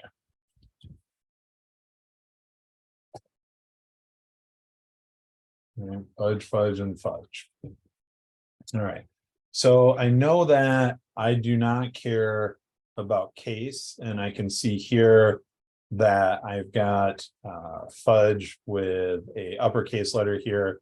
So I would expect right now that if I were to do sentence dot includes word, right? I would expect a false, a true, and I believe I would get a false here as well. Nope. Sentence that includes is not a function. What did I mistype here? Text was this. That includes. And am I blowing myself up because I'm not looking at string dot includes? Oh, I misspelled it. Okay, so it includes. So it is a real thing. I'm just a bad speller. Thank you.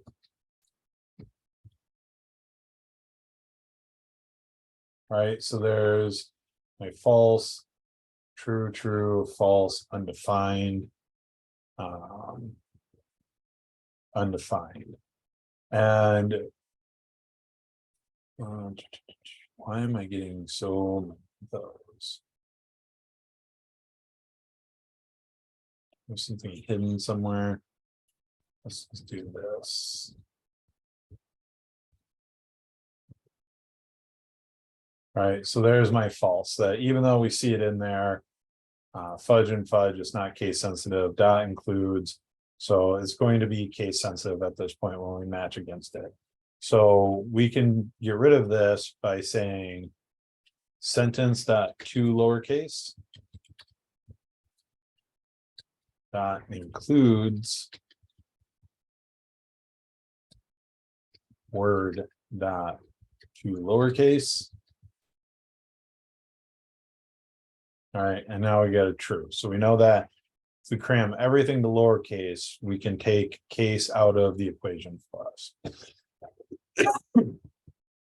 So instead of just using that dot to includes, let's go ahead and solve it without it here. So what I would look at is if I just do console.log sentence dot to lowercase.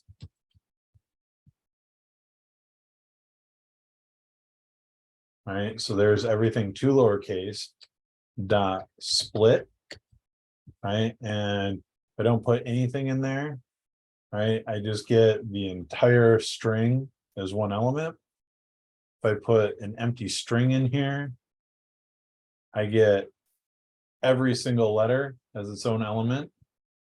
And if I put a space in here, I get each word, right? So now I've isolated each word as a string element inside of an array. Right, so this is, to me, this is looking good because now I can say, is fudge equal to but, is fudge equal to I, is fudge equal to didn't, so on and so forth through the entire array. So let's take this out of the console.log and we'll call this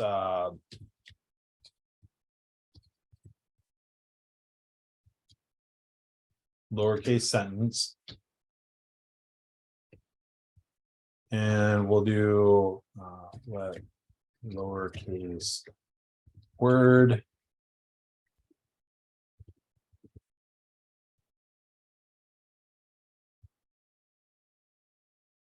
All right, so we know those are both lowercase now.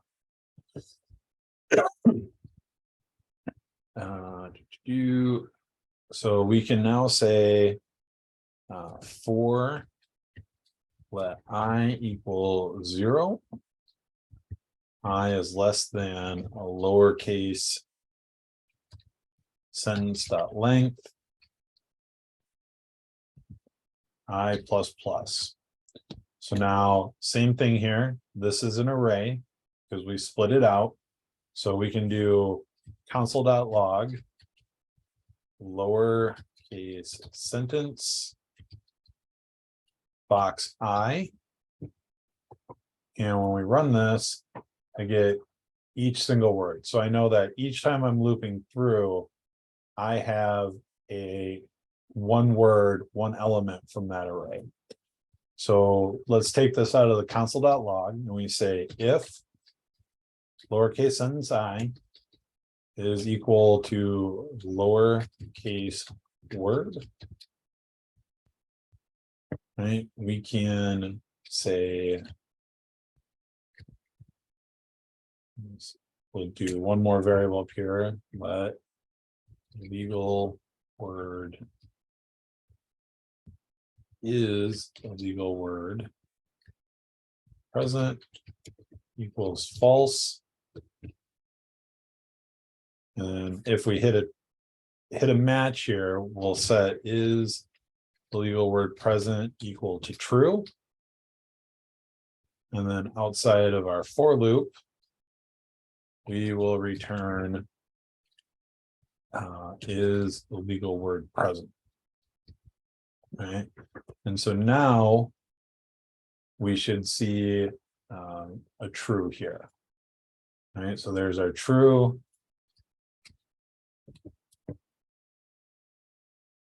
So true, true, true. And that is what's throwing me off, is because there is an exclamation point there. And that is a false, which is the way it should, because it is not present in there. And I don't know how that got in there. Did I put that there? I must have put that in there somehow, so I apologize. That was definitely a error. No, actually, I think that comes with it. I'm not sure why. I mean, I guess it's showing true for the test purposes, but overall it's confusing. So we want this to be false. So we're good there. We want this one to be true. We want this to be true. And we also want this to stay true, right? So I can say fudge. All right, we're getting rid of the case. We can change it within the sentence. Right, we're keeping that true there. All right, so again, walk through this step by step. And so I figured out what I wanted my sentence to look like. And I figured out how to get rid of case and basically moved it out into the array, created my return value here, built out my loop through console.log what this looked like to make sure it was exactly what I thought it was going to be, which was each word in my array that represents a word in the sentence. I was able to compare it here. And if this is true, I'd like this to be true. And then at the end, no matter what, we're returning it. And if the word never shows up, we're just going to return false. If it shows up one time, we're going to return true. Any questions on how I solve this?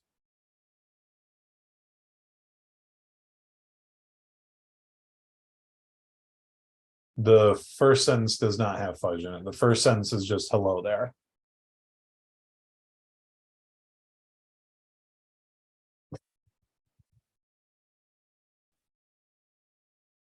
And it should work for other words besides fudge.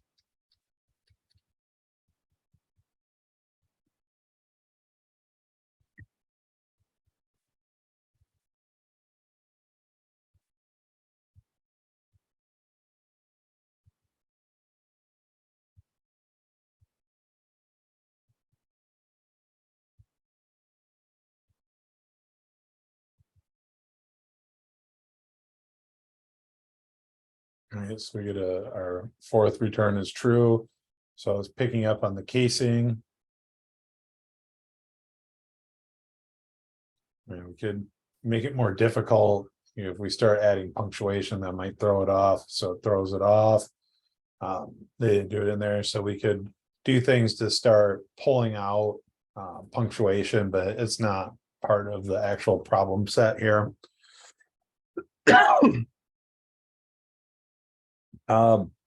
So Chris, fudge isn't in the first sentence. So remember, we have two parameters. We have the sentence to check in.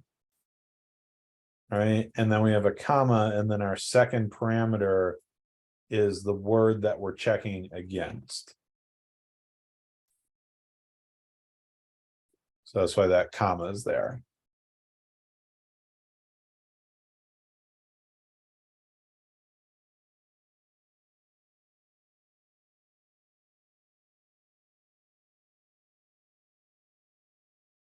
Any other questions on this one? We've got about 20 minutes left, so it's probably not enough to break out into groups, but I could probably tackle one more in front of the class. So we did a legal word.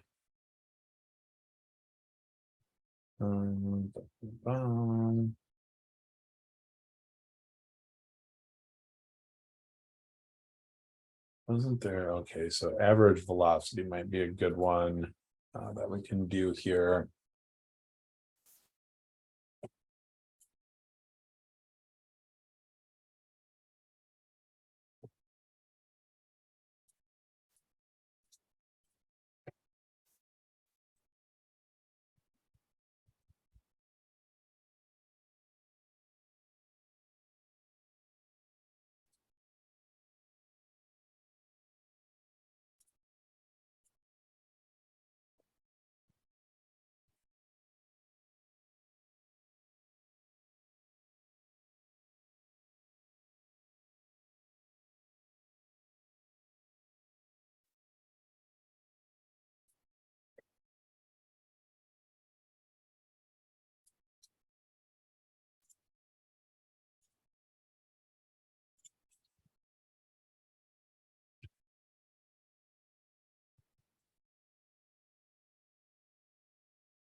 Okay, so average velocity, write a method that takes in an array of positions over time and the total change in the time and return the average velocity of the entire trip. This will always be greater than 0. So average velocity is change in position, change in time, change in position equals last position minus the first position. All right, so if we were to take a look at these based on what they gave us, it would be 0 or what last position minus, so 6 minus 0, 7 minus 3, so that's 4. And then the time that is elapsed is 4, so we get 1. The time that is elapsed here is 10. And we really, at this point, just kind of discounting anything in the middle, and we're just taking the first and or the last and subtracting the first from it. So we have one parameter, which is an array of numbers. Actually, I apologize. We have 2. So we have 2. First is array of numbers that represent a position, and then the second one is a number that represents the amount of time elapsed, and we're going to return a number or floating number. I'll just call it a float. example will be C below. All right, so regardless of length of the array or any values in the middle, I need the first value and the last value, so I can perform last minus first. Let's make this stick out more. Last minus first. And then we need to take the resulting number and divide it by the time elapsed. And return. Okay. So any questions on how I wrote up the prep on this?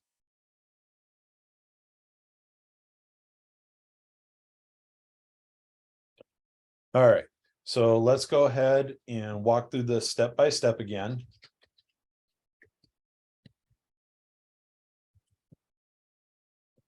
All right, so here's our position array. I want to see a couple of arrays. Right. And I also have time. So 10 and 4, so I'm seeing everything. So the first value is pretty easy, right? So I can do pos array 0, right? And I get 0 and 3, 0 and 3. How do I always get the last value in the array?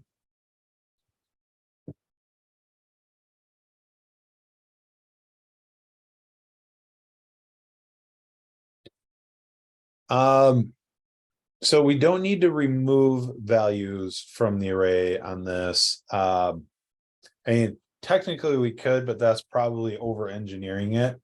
Right. So Daniel, we want to do the -1, right? So we want -1, right? And that should give us 6 and 7. Whoops, what did I do here?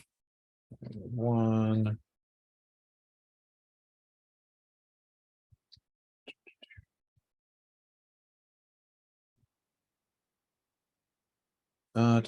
I'm sorry.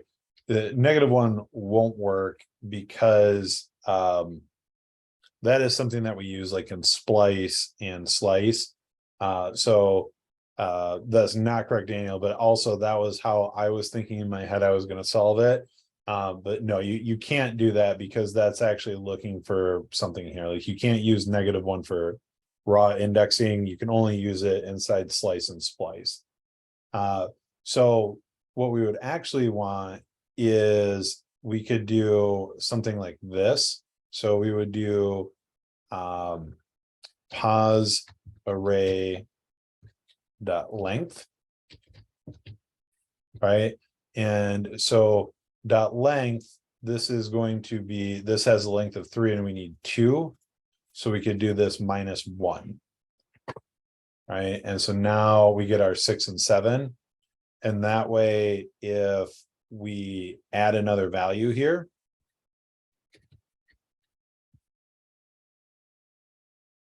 right, we still get 6 or 7 because the length of the array is going to continue to move as we do this, right? And so for something like this, because this is pretty ugly to read in line, I could do something like this where I say let last value equal pos array dot length -1. Or we could call this like last index. And so now we can just do last index here. Right, we still get our 6 or 7. Okay, So now we could do this minus pos array 0. Right, and now we get our 6 and 4, right? So 6 minus 0 is 6, 7 minus 3 is 4. So we're still tracking good on numbers here. And then we basically need to divide that by time. And let's make sure that we're doing our subtraction before we do our division.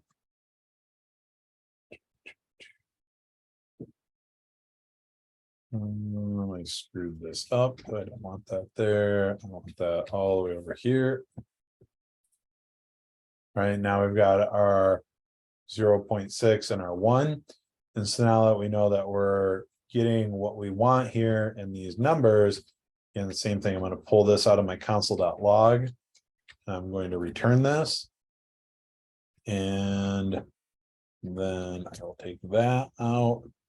And we can run this and we won't see anything. But if I take this and this,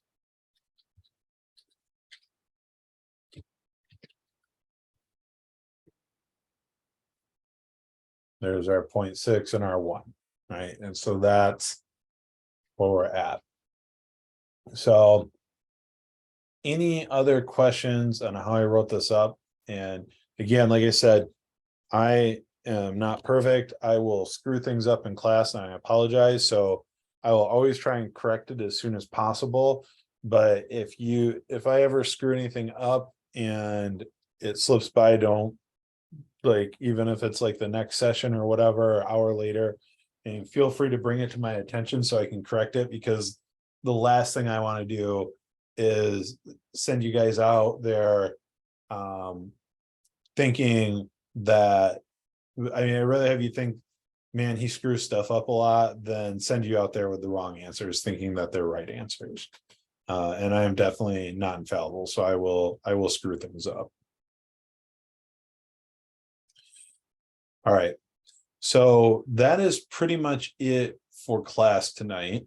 It's 8:52, so we've got a few minutes left. Happy to answer any questions. So I guess reminders is that next session is Wednesday at 6 p.m. Central Time.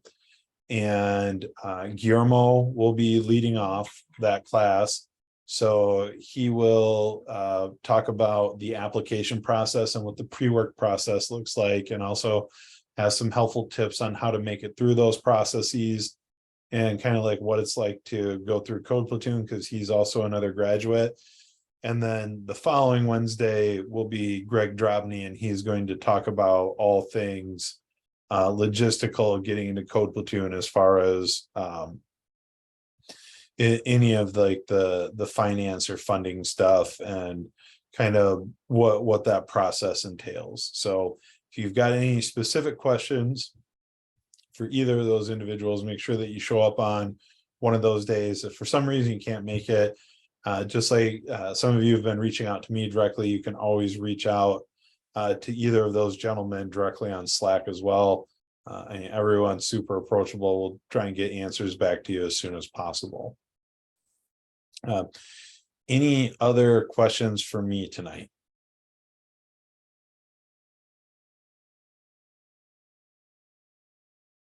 Okay, so I'm going to go ahead and stop the recording here.